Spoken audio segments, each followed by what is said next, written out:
Bismillahirrahmanirrahim. Assalamualaikum warahmatullahi wabarakatuh. Bismillah, alhamdulillah, la hawla wa la quwwata illa billah, wa ala alihi wa sahbihi wa mawalah. Subhanaka la ilma lana illa ma 'allamtana, innaka antal alimul hakim. Allahumma la sahla illa ma ja'altahu sahla, wa anta taj'alul hazna idza syi'ta sahla. Waj'alna ya Allah kulla syai'in sahlan muyassara. Pemirsa yang dirahmati oleh Allah Subhanahu wa taala,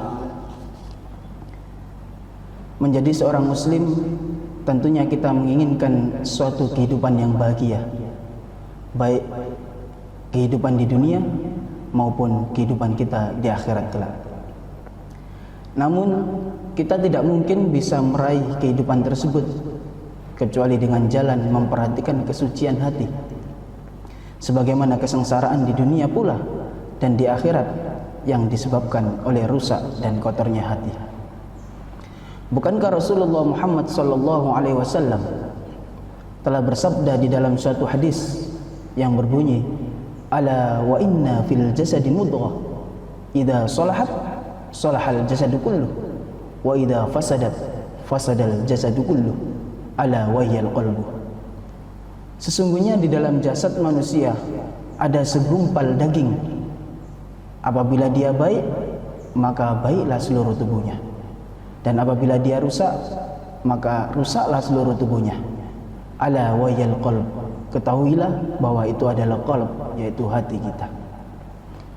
Pada kesempatan kali ini, di hari ini kita akan mengulas tentang adab dan akhlak. Adab dan akhlak yang pertama yang akan kita bahas adalah terhadap diri kita sendiri. Adab dan akhlak terhadap orang tua dan adab terhadap guru. Adab merupakan suatu kemuliaan. Adab dan akhlak, banyak orang yang mengartikan bahwasanya dua kata ini memiliki satu arti. Namun ternyata berbeda. Adab adalah suatu kemuliaan atau sifat-sifat baik yang diperoleh melalui suatu pendidikan, yang diperoleh melalui suatu pembelajaran dan latihan yang dilakukan secara terus-menerus sehingga menghasilkan suatu kebiasaan. Contoh, di negara non-muslim saja adab juga diajarkan. Misalnya seperti di Jepang. Kita melihat banyak bahwasanya di sana anak-anak kecil sudah dilatih untuk beradab. Mulai kecil mereka dilatih untuk jujur. Mulai kecil sudah dilatih untuk disiplin. Sehingga ketika dewasa mereka tidak melakukan kejujuran, mereka tidak melakukan suatu disiplin dengan baik, maka ada rasa menyesal di dalam dirinya. Itulah adab. Maka adab berlaku bagi non-muslim maupun muslim. Sedangkan akhlak adalah suatu sifat mulia, suatu perangai yang dihasilkan dari suatu proses ibadah yang benar kepada Tuhan Yang Maha Esa. Yang mana akhlak adalah hasil dari ibadah yang benar tersebut. Maka terkadang adab pun digunakan terhadap hal yang buruk. Contoh misalnya, orang beradab tapi digunakan di dalam satu kejelekan. Misal ada dua orang yang ingin menjamret, atau dua orang yang ingin mencuri mobil atau motor, pencuri senior dan junior. Ketika mereka berjalan bersama kemudian menemukan suatu mangsa, dan dia sudah mencoba untuk mengambil mobil tersebut, ternyata tidak bisa, susah. Akhirnya si junior berkata, sabar.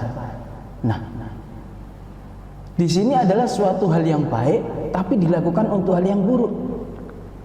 Sedangkan akhlak sudah jelas, halalnya jelas, haramnya jelas, baiknya jelas, dan buruknya pula sudah jelas. Itu adalah yang dimanakan dengan akhlak. Adab berasal dari kata adaba ya'dubu, yaitu artinya mengundang atau mengajak manusia kepada suatu kebaikan. Sedangkan akhlak adalah suatu hasil dari kata khalaqa yakhluq. Hasilnya adalah akhlak, ibadahnya kepada sang Khalik yaitu Allah dan yang menyembah dinamakan sebagai makhluk. Nah, dan hasil dari suatu ibadah tersebut adalah akhlak. Maka ketika Allah memunculkan kata tersebut dan menyandingkan dengan kata ibadah, Allah menurunkan suatu ayat yang ayatnya insya Allah sudah tidak lagi menjadi hal yang tidak umum bagi kita, yaitu wa ma khalaqtul jinna wal insa illa liya'budun, dan tidak aku ciptakan jin dan manusia melainkan untuk menyembah kepadaku.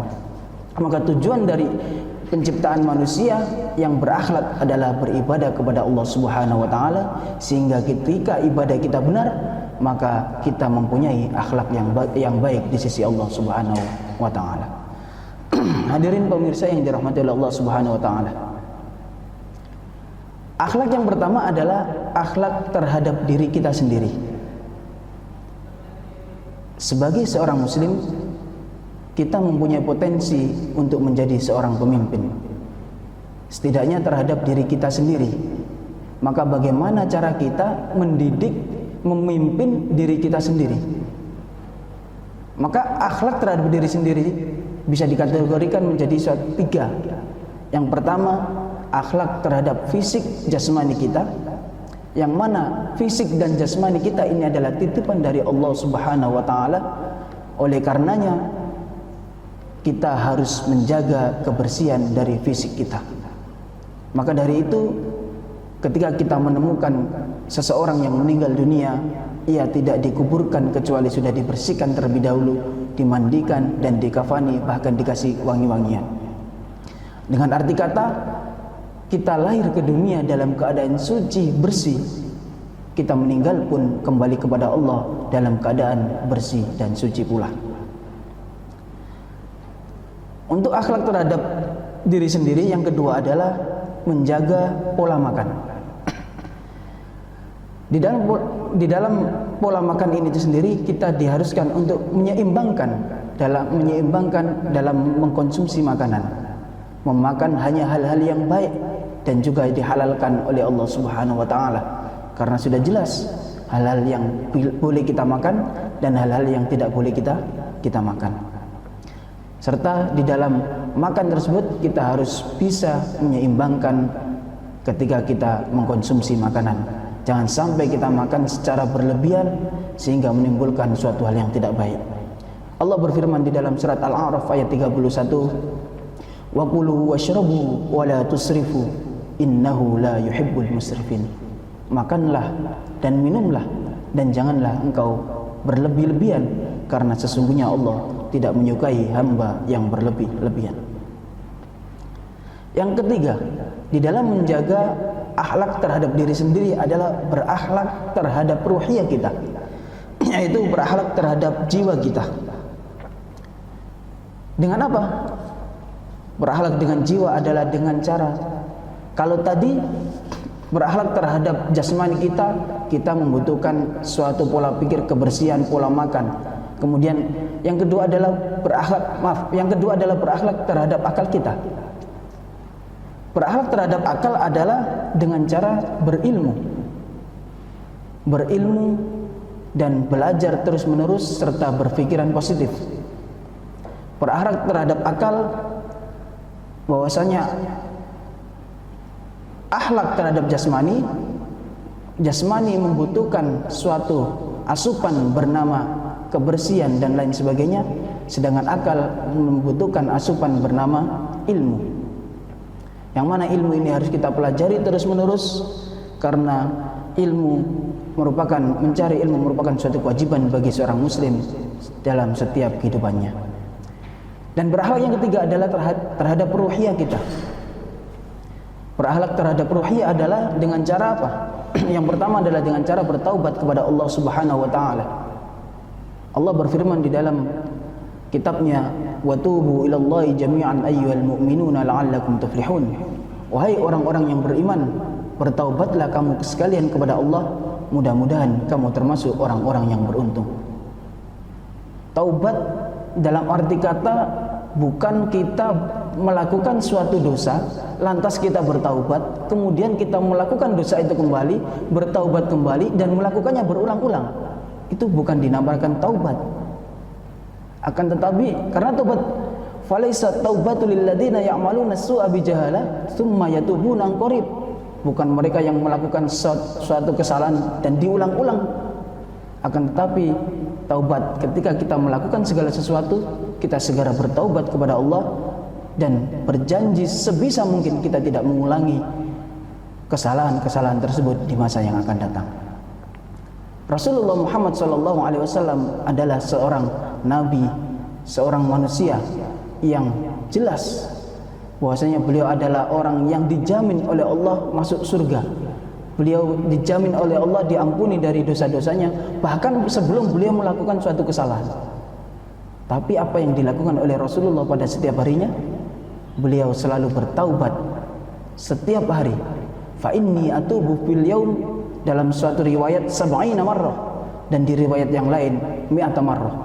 Dengan arti apa? Rasulullah saja yang sudah dijamin oleh Allah surganya, beliau selalu bertaubat dalam satu hari 70 sampai 100 kali. Lantas kita sebagai manusia yang mana diampuni saja juga belum tentu masuk surga, surga yang mana juga belum jelas, tapi kita tidak mau bertaubat kepada Allah Subhanahu wa taala. Na'udzubillahi wa na'udzubillah min dzalik. Yang ketiga, yang kedua yang dapat kita lakukan adalah dengan cara muraqabah. Apa itu muraqabah? Muraqabah adalah merasa bahwasanya diri kita selalu diawasi oleh Allah Subhanahu wa taala di dalam setiap detik kehidupan kita. Dalam setiap langkah-langkah perbuatan yang kita lakukan, kita selalu diawasi oleh Allah Subhanahu wa taala. Karena tidak ada perbuatan yang kita lakukan kecuali Allah tahu apa yang kita kerjakan. Tidak ada hal yang kita kerjakan kecuali Allah selalu mencatat melalui malaikat raqib atid setiap apa yang kita lakukan dalam kehidupan sehari-harinya. Terkadang kita sendiri merasa malu ketika ada seseorang yang tahu kita berbuat suatu hal yang baik. Kita menyembunyikan kesalahan-kesalahan kita. Kita menyembunyikan perbuatan-perbuatan yang jelek yang kita lakukan dari manusia. Namun kita lupa ketika kita sendiri kita berbuat seenaknya saja, padahal ada Allah yang selalu mengawasi kita. Dengan kata lain, jika kamu ingin tahu kualitas dirimu, maka lihat, perhatikan dan saksikan dengan seksama apa yang kamu lakukan ketika kamu berada dalam suatu tempat di mana kamu sedang sendirian. Di dalam firman Allah surat Al-Baqarah 235, Allah berfirman, wa'lamu annallaha ya'lamu ma fi anfusikum fahdharuhu wa'lamu annallaha ghafurun halim. Artinya, dan ketahuilah bahwa Allah mengetahui apa yang ada di dalam hatimu, maka takutlah kepadanya. Maka bagaimana kita melakukan segala hal, segala perbuatan yang kita lakukan ini seakan-akan kita dilihat oleh Allah terus menerus. Kita beribadah seakan-akan anta'budallaha ka'annaka tarahu fa illam takun tarahu fa innahu yaraka.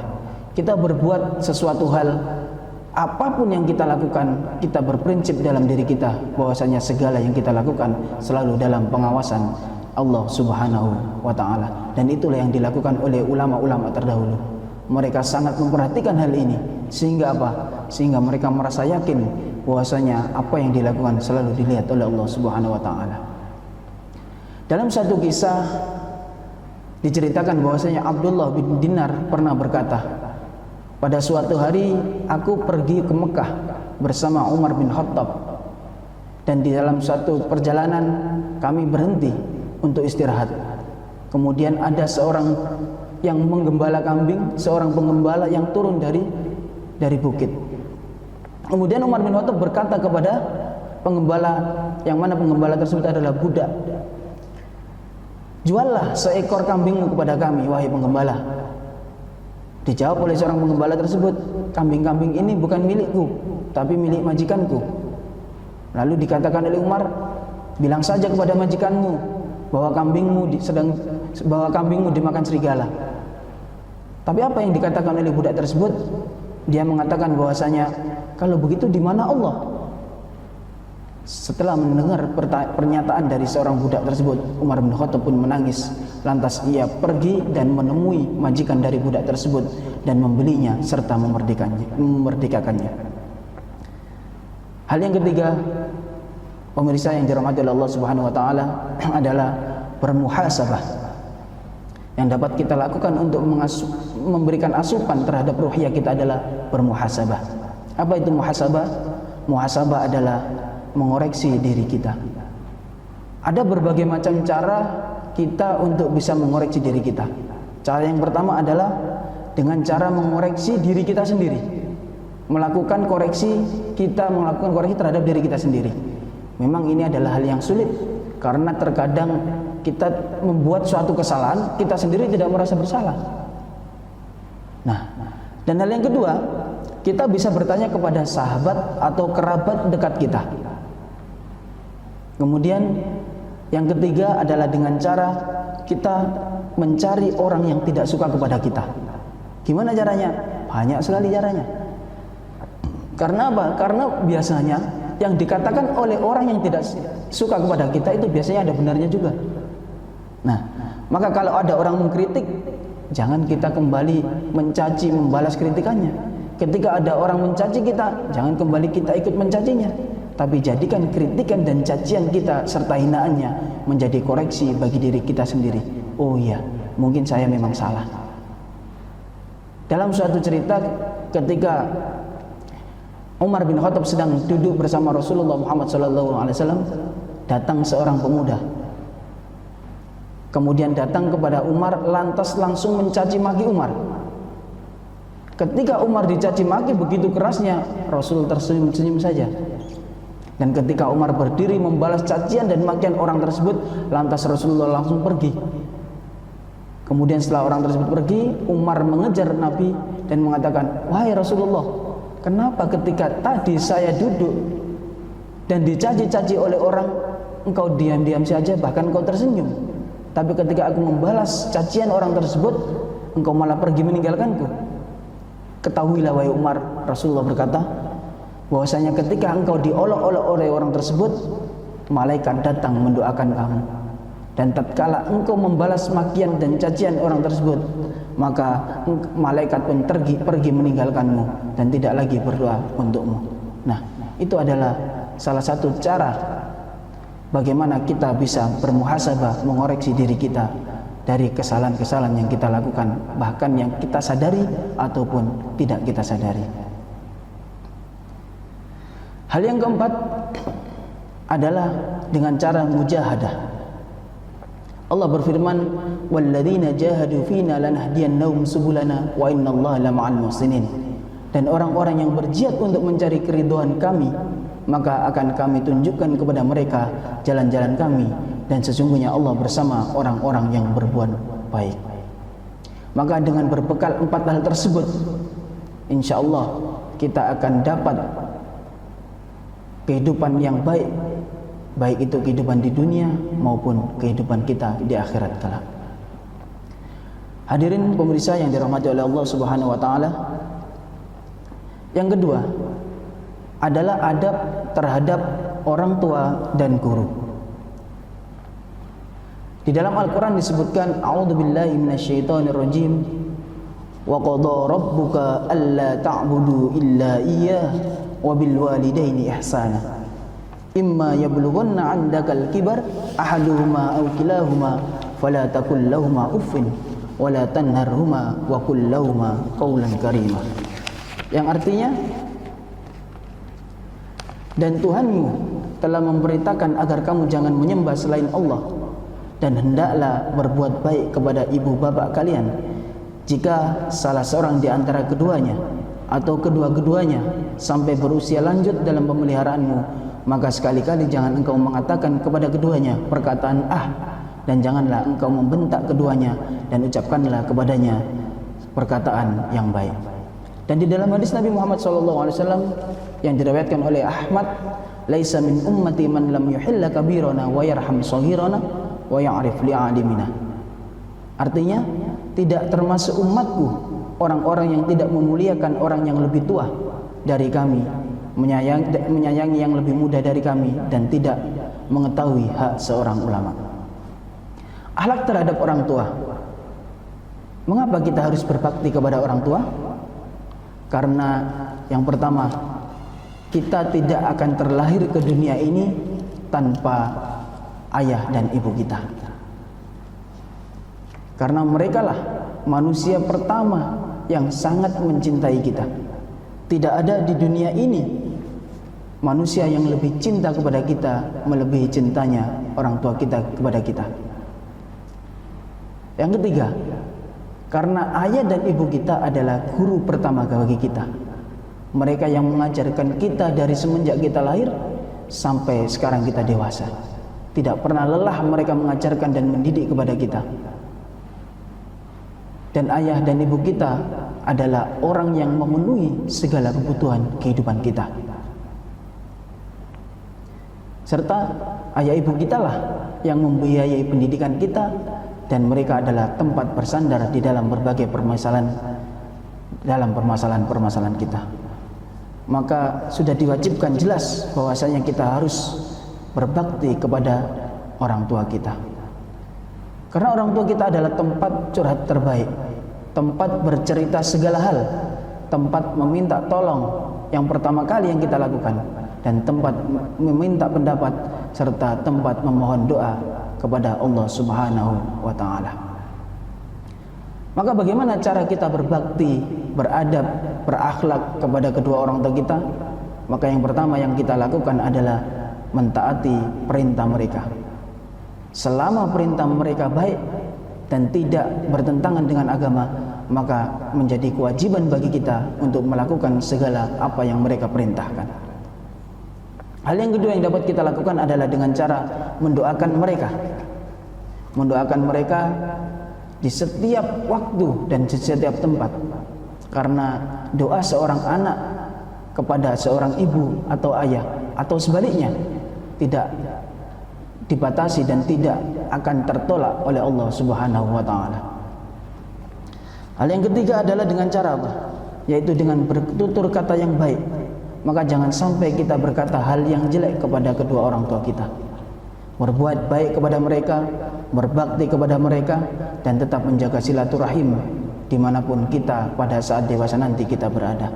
Jangan sampai kita mengabaikan mereka. Di dalam suatu cerita, mari kita simak cerita dari seorang sahabat, dari seorang tabi'in yang bernama Uwais Al-Qarni, yaitu seorang pemuda yang terkenal di langit. Namanya begitu terkenal. Seorang pemuda yang berasal dari Yaman, yang mempunyai penyakit kulit sejak dia lahir.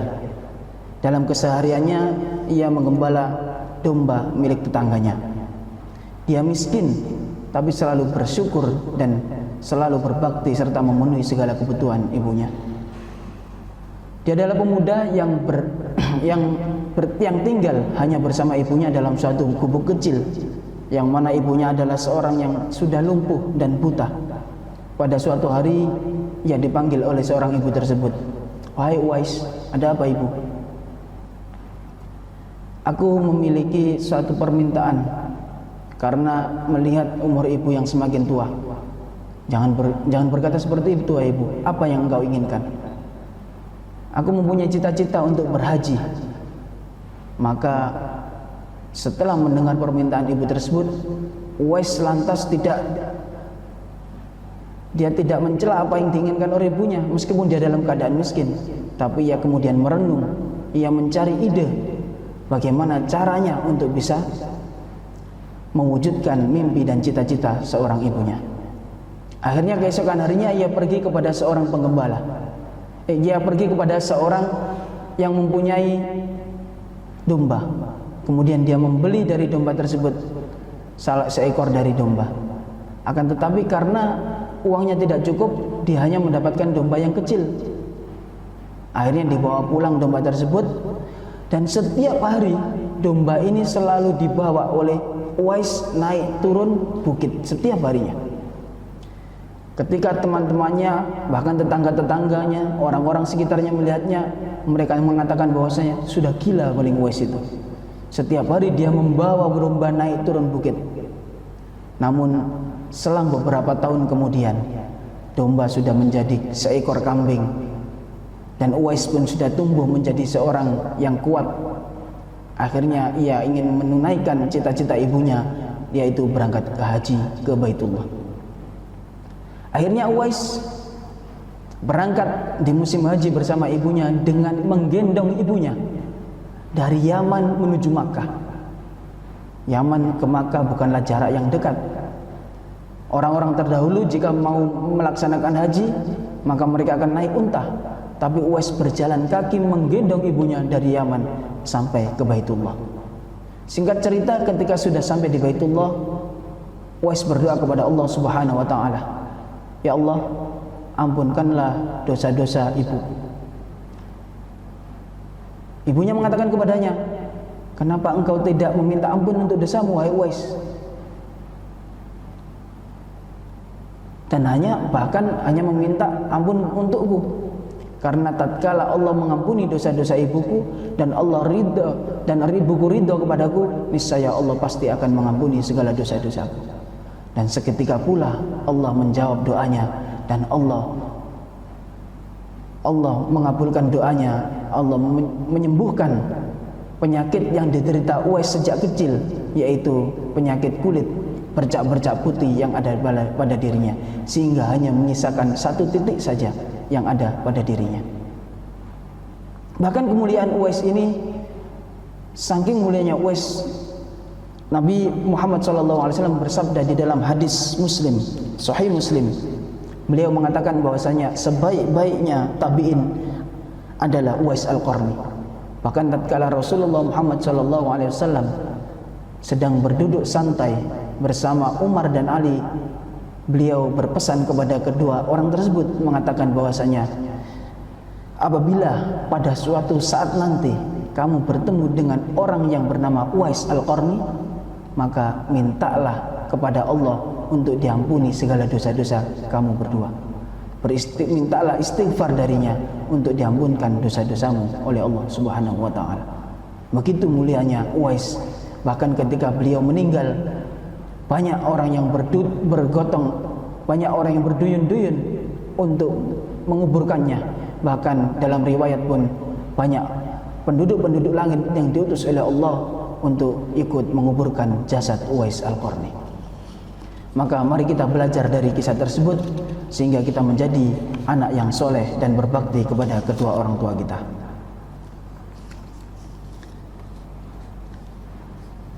Kemudian yang terakhir adalah berbakti atau adab terhadap guru. Kenapa kita harus beradab dan berakhlak kepada guru? Karena guru adalah orang yang mengajarkan kita adab dan akhlak. Guru adalah orang yang memberikan banyak pengetahuan ilmu kepada kita. Dan guru adalah orang yang memberikan kita pemahaman-pemahaman tentang pelajaran, serta mengantarkan kita untuk menjadi orang yang bisa sukses di kemudian hari. Lantas apa yang harus kita lakukan dalam adab dan akhlak kita terhadap seorang guru? Hal yang pertama sama, yaitu kita harus mentaati kepada bapak ibu guru. Bagaimana kita tidak mentaati mereka, sedangkan mereka adalah orang-orang yang mengajarkan kepada kita? Ketika kita tidak mentaati dan guru tidak ridho atas apa yang kita lakukan, maka buat apa ilmu yang kita miliki tidak akan mendapatkan keberkahan di dalamnya. Maka ada beberapa hal yang dapat kita lakukan untuk menumbuhkan cinta kita kepada seorang guru. Hal yang pertama adalah dengan cara mendoakan guru tersebut. Karena dengan cara mendoakan guru, menjadikan ilmu kita menjadi ilmu yang bermanfaat. Kalau guru ngajar, guru ngajar itu sudah didoakan oleh malaikat. Tapi kalau kita mendoakan guru, maka kita akan mendapatkan keberkahan ilmu. Istilahnya adalah seakan-akan kita meraih keberkahan yang ada di dalam guru tersebut. Karena ilmu bukan hanya apa yang ada di dalam akal kita. Ilmu bukan hanya apa yang kita hafalkan di dalam otak kita. Namun ilmu adalah apa yang kita cari dari guru-guru kita dan kita mendapatkan keberkahan di dalamnya. Maka semakin banyak kita mendoakan, semakin banyak pula kita akan mendapatkan keberkahan dari ilmu-ilmu yang dimiliki oleh guru. Bahkan banyak pula murid yang lebih pandai dari gurunya setelah dia belajar dari seorang guru.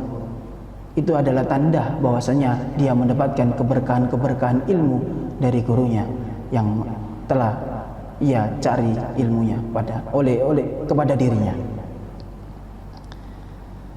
Yang kedua, hal yang bisa kita lakukan adalah dengan sering menyebutkan kebaikannya. Kebaikan-kebaikan yang guru lakukan kita sebutkan. Apapun itu adalah cara untuk bisa menumbuhkan cinta dan kasih sayang kita kepada seorang guru. Dan yang ketiga adalah dengan cara jangan sampai kita menyebut kejelekannya sama sekali, apapun itu, karena tidak ada manusia yang tidak punya salah dan dosa. Semua manusia pasti pernah berbuat salah, dan cara untuk kita mencintai guru kita adalah dengan cara jangan sampai kita menyebut kejelekannya walau secuil pun. Karena ketika kita menginginkan seorang guru yang tanpa pernah berbuat salah, seumur hidup kita tidak akan mendapatkan seorang guru dalam kehidupan kita. Dan hal-hal yang lain yang dapat kita lakukan adalah bertutur kata yang baik, berbuat baik kepada mereka, serta tetap menjaga silaturahim kepada mereka di saat kita bahkan sudah berpisah dengannya. Maka luangkan waktumu, entah ketika Idul Fitri atau entah ketika kapanpun itu kamu mempunyai waktu, luangkan waktumu untuk bisa bersilaturahim kepada guru-gurumu untuk mendapatkan keberkahan ilmu yang kamu miliki. Maka itulah hal-hal yang dapat kita lakukan dalam beradab kepada orang tua, kepada diri sendiri, juga kepada guru. Apa yang akan kita dapatkan? Yang kita dapatkan adalah ilmu yang bermanfaat. Kemudian segala urusan dunia kita maupun akhirat kita nanti akan dipermudah oleh Allah Subhanahu wa taala, dan yang terakhir kita akan dimasukkan ke dalam surganya Allah Subhanahu wa taala. Maka 5 kunci kesuksesan adalah yang pertama, diri kita sendiri, ayah ibu kita, guru kita, lingkungan kita, dan yang terakhir yang paling penting adalah ibadah kita kepada Allah Subhanahu wa taala. Tatkala 5 hal ini sudah kita lakukan dengan baik, kita beradab dan berakhlak dengan baik, insyaallah kita akan menjadi orang yang sukses, orang yang berhasil, orang yang bahagia hidupnya di dunia maupun di akhirat. Dan di akhir sesi ini saya ingin memberikan tugas kepada para siswa-siswi SMA Muhammadiyah 3 tulangan. Yang pertama, 2 saja tugasnya. Tugas yang pertama adalah tulis 10 perjuangan yang telah dilakukan oleh ayah dan ibu kita untuk kita. Tulis 10 perjuangan yang telah dilakukan oleh ayah dan ibu kita untuk diri kita. Tentu banyak. Kalian ambil yang 10 saja yang terpenting, yang paling membekas di dalam diri kita. Kemudian tugas yang kedua adalah tulis hal yang menginspirasi dari 5 guru yang pernah mengajar kita. Hal-hal yang menginspirasi dari 5 guru yang pernah mengajar kita dan memberikan suatu nasihat-nasihat yang baik dalam kehidupan kita, sehingga menjadi hal yang menjadi kehidupan kita semakin membaik dan kita meraih kesuksesan dalam kehidupan. Baik, cukup sekian mungkin apa yang dapat saya sampaikan pada hari ini. Semoga bermanfaat bagi kita, bagi kehidupan kita, bagi orang tua kita, bagi orang-orang di sekitar kita. Semoga kita menjadi orang yang bisa mengambil hikmah dari setiap apa yang kita lakukan dalam kehidupan sehari-hari. Fastabiqul khairat, aqulu qouli hadza, wassalamu alaikum warahmatullahi wabarakatuh.